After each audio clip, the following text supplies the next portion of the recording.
எல்லாருக்கும் வணக்கம். Welcome to we the leaders foundation.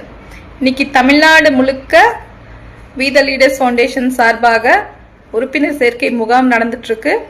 ரொம்ப சுறுசுறுப்பா 18 லட்சத்தை தாண்டி ஸ்கோர் பண்ணிக்கிட்டே இருக்கு. சீக்கிரம் 50 லட்சம் என்ற இலக்கை நம்ம அடைஞ்சிருவோம். அண்ணா அமைப்பை கட்சியா மாத்தி எல்லாருக்கும் நாட்டு மக்களுக்கு நல்லது செய்யற அந்த நல்ல நாள் திருவிழா அப்படின்னு சொல்லலாம். அது சீக்கிரமாவே நம்ம பார்க்க போறோம். அதனால ஒவ்வொரு வாலண்டியர்ஸும் ரொம்ப சீரியஸா எடுங்க இந்த விஷயத்த. சாதாரணமா நினைக்காதீங்க.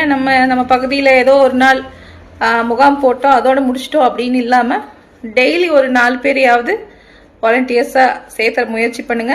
ஆனா எனக்கு தெரிஞ்ச வரைக்கும் நான் ஒரு சின்ன சின்ன நிகழ்ச்சிக்கெல்லாம் போயிருந்தேன். அப்போ நம்ம போய் சொல்றதுக்கு முன்னாடியே அவங்களாம் இணைஞ்சிட்டாங்க. அது ரொம்ப சந்தோஷமா இருக்கு.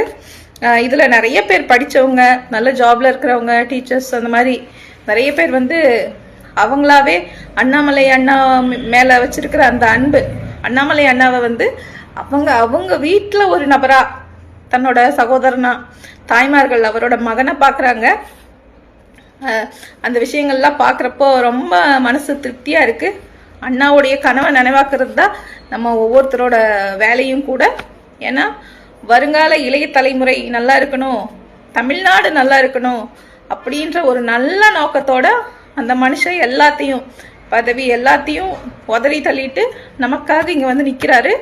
அதனால அவரை டிசப்பாயிண்ட் பண்ற மாதிரி எந்த ஒரு நிகழ்வுகள்லையும் நம்ம இறங்கக்கூடாது. முடிஞ்ச அளவுக்கு பொறுமையா இந்த உறுப்பினர் சேர்க்கையை நம்ம வெற்றிகரமா கொண்டுட்டு போவோம். இந்த பேட் கமெண்ட்ஸ் போடுறவங்க தயவு செஞ்சு நிறுத்திக்கோங்க. டைம் பாஸ் ஆகலைன்னா உங்க பேஜ்ல போய் போடுங்க. என்னோட போஸ்ட் கீழே பேட் கமெண்ட்ஸ் போட்டுட்டு இருக்காதீங்க. உங்களுக்கு இதை ஒரு கடைசியா வார்னிங்கா சொல்றேன். மறுபடியும் தேவையில்லாத கெட்ட வார்த்தையில திட்டுறது, இந்த மாதிரி பேட் கமெண்ட்ஸ் போட்டீங்கன்னா லீகலா ஆக்ஷன் எடுக்கப்படும் அப்படின்றத நான் சொல்லிக்கிறேன்.